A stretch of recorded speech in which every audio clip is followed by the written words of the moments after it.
যাদের শরীরে দুইটি দাগ আছে ওই শরীর কখনো জাহান্নামে যাবে না, সে অবশ্যই জান্নাতে যাবে।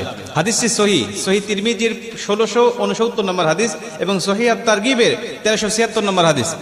হযরত আবু উমামা রাদিয়াল্লাহু তাআলা আনহু হাদিসটা বর্ণনা করেছেন। রাসূল সাল্লাল্লাহু আলাইহি ওয়াসাল্লাম বলেন, যাদের শরীরে দুইটা দাগ আছে এবং যাদের শরীর থেকে 2 ফোঁটা তরল পদার্থ নির্গত হয় ওই শরীর কখনো জাহান্নামে যাবে না, সে অবশ্যই জান্নাতে যাবে এবং আল্লাহ পাকের কাছে এই শরীরটা সবচেয়ে প্রিয় শরীর। রাসূল সাল্লাল্লাহু আলাইহি ওয়াসাল্লাম বলেন, 1 নম্বর দাগ হলো যে ব্যক্তি জিহাদের ময়দানে আল্লাহকে খুশি করার জন্য, আল্লাহর দ্বীন কায়েম করার জন্য অথবা আল্লাহর সন্তুষ্টির জন্য যে ব্যক্তি বাতিলের মোকাবেলা করতে গিয়ে শত্রু পক্ষের আঘাতে তার শরীরে ছোট্ট একটা দাগও যদি বসে যায়, এই দাগটা কিয়ামতের ময়দানে সুপারিশ করে বা এই দাগটা থাকার কারণে কিয়ামতের ময়দানে আল্লাহ পাক তাকে জান্নাতে দিয়ে দিবে। নবীজি সাল্লাল্লাহু আলাইহি ওয়াসাল্লাম বলেন, 2 নম্বরে ফরজ ইবাদত সমূহের কোন একটি দাগ যদি তার শরীরে দেখা যায়, যেমন নামাজ পড়তে পড়তে সেজদা দিতে দিতে কপালে